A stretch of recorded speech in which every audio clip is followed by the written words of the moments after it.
Welcome back to our MC Escher eyes. Today we're going to do a practice eye.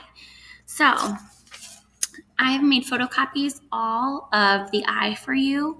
This is going to allow you to practice on a different copy before you move on to your own artwork. I'm going to show you the strategies that we're going to use today in order to make our artwork have different values similar to MC Escher. However, we do need to understand that MC Escher was a very famous artist, and we're going to try our best on ours to match the different light, medium, and dark values. First, we're going to start with the pupil, right, or the iris, and we need to look and see that there is some light reflecting and shining inside the eye. So what I'm going to do is I'm going to make my kind of squiggly rectangle shape, and also I'm going to outline around where there's going to be a highlight so that I make sure I don't color in at that spot. Then if I look, most of my iris is a medium to dark gray, right, with some darker spots towards the top and some lighter spots towards the shine. So I'm going to start to fill in, pressing medium hard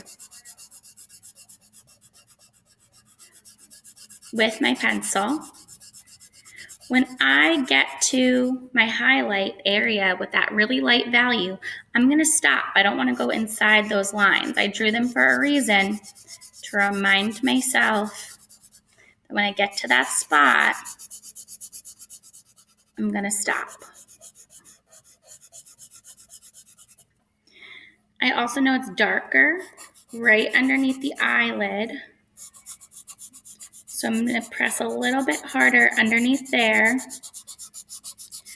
And then the ray, you get a darker value, is by really doing more layers. So if I do one layer of a medium gray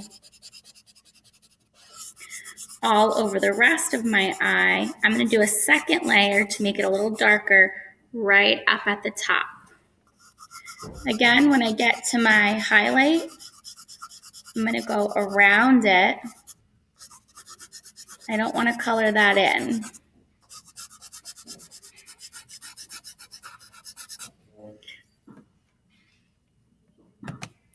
At this point, I have colored in most of my iris with the exception of the two highlights. I want to check it against the example, and I see, even if you bend your paper a little bit, that the colors pretty much match. You can then take your Q-tip and start to smooth out your charcoal just a little bit.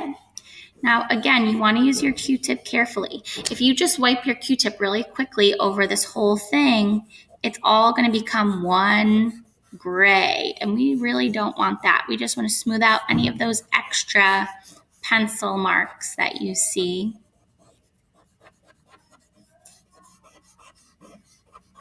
Around. Okay, so now my eye is nice and smooth. We are going to leave our space in the middle because when you draw your picture on your final copy, you're going to have a choice to do that in Sharpie or colored pencil. All right, so that's your choice. We're going to leave this white for now. Next, I'm going to look at what really should be the white part of our eye. However, we can see that there is some gray, some really light gray on the edges, right, where our eyelid is casting a shadow. So I'm going to press extremely lightly on the edges to create a gray. I'm not coloring the whole thing, right? I'm trying to match where the shadow is along the edges of my eye, right? So everything should be looking back at our photocopy to show us what to do. It's a little bit darker in the corner, so I'm going to color it darker in the corner. Really, what it is just we're copying exactly what we see. If we see light gray, we make a light gray. If we see dark gray, we make a dark gray, and so on and so forth. I'm going to go a little bit darker in here and underneath here. And then again, I can take my Q-tip, really gentle, smooth it out, and make even a little bit of a lighter gray just with the charcoal that's on the Q-tip. And being very slow and careful about how I use my Q-tip so I don't get my artwork messy. You can see it's really starting to come together. Let's see. Next, we're gonna look at the eyelid, right? That's the skin that covers your eye when you close your eyes.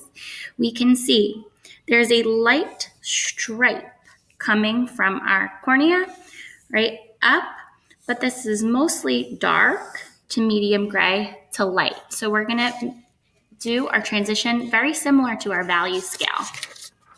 So what I'm gonna do is, again, I'm gonna really gently outline where I wanna keep my highlight, and the rest of this is gonna get very dark. I'm pressing pretty hard, and I'm gonna layer over it again.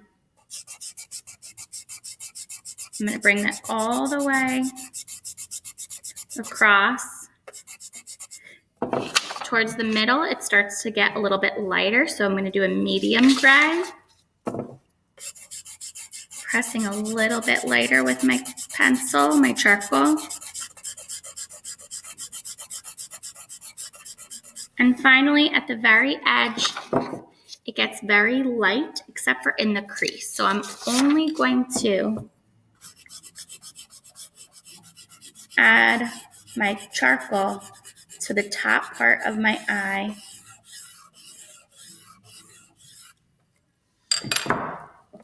So that I can see that the shadow is in the crease. And again, I'm going to take my Q-tip, start to smooth it out very carefully so we don't see any lines. And on the side. It's really starting to look three-dimensional and real, just like MC Escher's. Next, we're going to do the cornea. And we can see that cornea is the little pink dot that's in the center of your eye, but since this is black and white, we can see two kind of shiny parts because that's where your tear ducts are. Usually there's like a nice little shine on them, and the rest is dark. So I'm going to draw two dots inside my cornea and color the rest.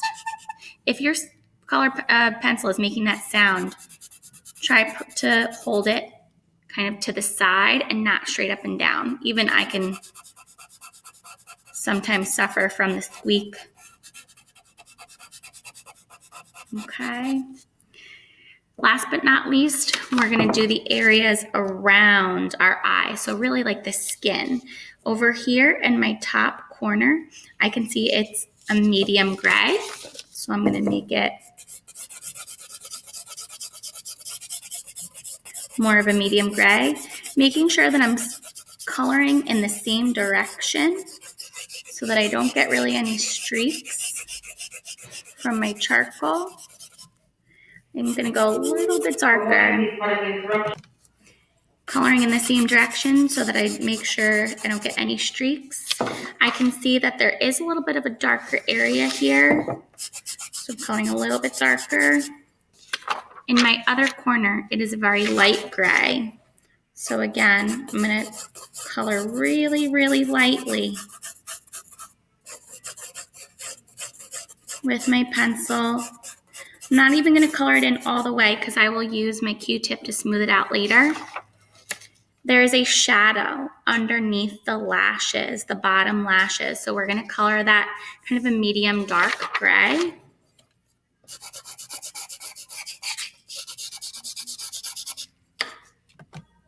As you can see, I completed filling in the dark gray And then in the corners, I'm gonna lighten up again and color some really light gray all the way to the corners.